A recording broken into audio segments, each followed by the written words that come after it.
Մենք շարունակելու ենք այն հանգիստ հանդարտ տոնով, որը կա,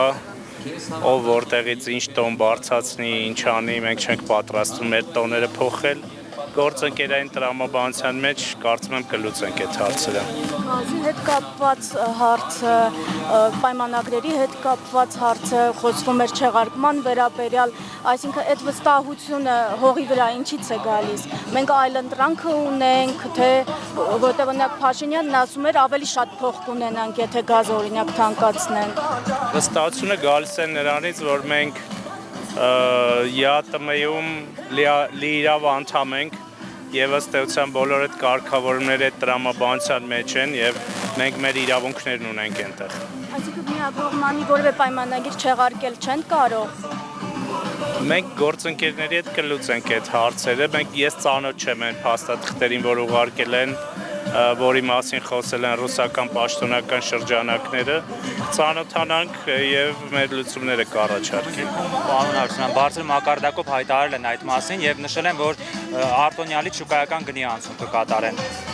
Հայտարարել են, մենք հայտարարությունները կուսումնասիրենք։ Մենք հիմա նախընտրական փուլում ենք եւ դրանք գիտություն ենք ընդունում աշխատանքային կարգով ընտրությունից հետո կանրադառնանք։ Միակողմանի կարգը ո՞նց է։ Ես կարգերին ծանոթ չեմ, բայց ես ուզում եմ ասեմ, որ գործընկերները չպետք է շանտաժի եւ այսպես զգուշացումների տրամաբանությամբ եւ տոնայնությունների մեջ խոսենք։ Կարծում եմ որոշակի էմոցիա կա այս ամեն ինչի մեջ, որը կհանդարտվի հունիսի 7-ից հետո։ Բաժինը կներես Նարեկ ջան, մեր մեղքի բաժինը ունենք հաշվի առնելով նաև այն, որ մի կողմից պայքար է մղվում ռուսական ազդեցության դեմ, բայց մենք տեսնում ենք այստեղ նաև արևմտյան ազդեցություն, այցերի տեսքով, ֆորումների տեսքով։ Այո, ունենք մեր մեղքի բաժինը, ուզում ենք, որ պահպանենք մեր պետականությունը, ինքնիշխանությունը։ Մենք չենք իրավիճակը շփոթվում։ Ոչ, մենք պաշտպանում ենք մեր պետականությունը, ինքնիշխանությունը։ Պարոն Հարությունյան, նաև սեփական գազ ունենալու վերաբերյալ շատ բուռն քննարկվեց Նիկոլ Փաշինյանի հայտարարությունը։ Ինչը Սեփական գազ ունենալու այդ հայտարարությունը, ինչ գազի մասին է խոսքը, մեր սեփական գազը ունենանք այդ հայտարարությունը։ Ով է քննադատել եւ ինչ է ասել։ Բուռն քննարկումների տեղիք տվեց, դա ասում են որտեղից Հայաստանին ինչ որ պաշարներ ունենք, չգիտենք կամ այդ գազը որտեղից է, որ մեր սեփական։ Խոսենք այդ թեմաներով, այսօր հնարավորություն եք ունեցել նաեւ վարչապետին այդ հարցերը ուղղելու, ինքը կմեկնաբանի։ Չէ, այլընտրանքային, այսինքն Հայաստանը ամեն ինչի այլընտրանք պետք է ունենա եւ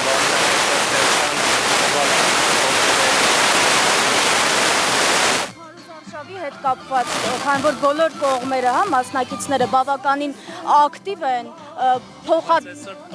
մենք իրար շնորհավորեցինք տոնի առիթով, դրանից պետք է սկսենք եւ խոսում ենք բաների մասին, որոնք կարծում եմ լուծվող հարցեր են եւ պետք չի այսպես գույները խտասել։ Ունեմ կոշտ ռետորաբանությունը միմյանց ուղղված, մեկնարկեց Փաշին կողմերի, մրցակիցների, ընտրություններին մասնակցող ուժերի, իշխանություն, ընդդիմություն,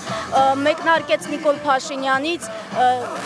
կզացնելու, սատկացնելու եւ այլ հայտարարությունների տեսքով։ Դրան այդ ռետորաբանությունը կարծում եմ երկուստեք է եւ երբ որ 1, 2, 3, 4 դու հանգիստ հանդարտ տոնությունների մեջ ես եւ մրցակիցներդ չեն հասկանում դա, երբեմն լինում են այդպիսի էմոցիոնալ իրավիճակներ, բայց կարծում եմ, որ քարոզարշավը եւ ընտրական այս process-ը նորմալ ընթանում է։ Արտառոց բաներ չեմ տեսնում։ Քարոզարշավի հետ կապված մի հարց է, ձեզ համար ընդունելի է, որ իրար պիտակավոր մականուններով են դիմում եւ այլն։ Օրինակ այսօր Գագիկ Ծառուկյանը անդրադառնալով այդ մականուններով իրար դիմալուն, ասաց ավելի լավ է մարդու մականունով դիմեն, քան մարդու ունենա մականուն, քան ծածկանուն։ Առհասարակ այդ երևույթը ծածկանուն ինքը ծածկանուն էլ ունի։ Չէ, ստերեոտիպին պատասխանում էր իրեն մականունով դիմողներին։ Այսինքն ինքը ծածկանուն ունի, բայց մենք չգիտենք, փորձենք պարզել իր ծածկանունը։ Խոսքը հետեւյալն էր, որ 3 հատկապես այդպես մականուններով եւ այլն ինքը ի պատասխան դրան ասաց, որ ավելի լավ է մարդ մականուն ունենա, քան ծածկանուն։ Բոլոր իրավիճակներում անհրաժեշտ է առավելագույնս այսպես կանոնները պահել, բայց երբ որ մրցակիցները որոշ առումով չափը շատ են անցնում, երբեմն այդպիսի հակադարձություններ լինում են, բայց ես չեմ հիշում մականունների առումով ինչ քննարկում է եղել։ 300,000 ադրբեջանցիների թեման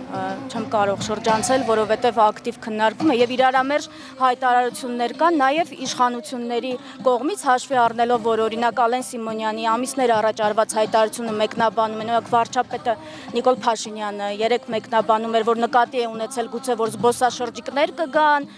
բայց ուղիղ ասել էր, որ գան այստեղ բնակվելու։ Հիմա այդ թեման որևէ կերպ բանակցություններում, չգիտեմ, բանավոր կերպով արծարծվում է, թե ոչ։ Քանի անգամ եք դրա պատասխանը լսել։ Երևի մի քանի տասնյակ։ Եվ ես չգիտեմ ինչ է այդ հարցը ծագում։ Այդ հարցը ծագել է վերջին օրերին, երբ որ Սամվել Կարապետյանի, Գալուգարդի օլիգարխի գլխավորությամբ այդ դիվերսիոն խմբի կողմից արձանագրվել է իրանք ջախջախիչ պարտություն են կրել Հայաստանի Հանրապետությունում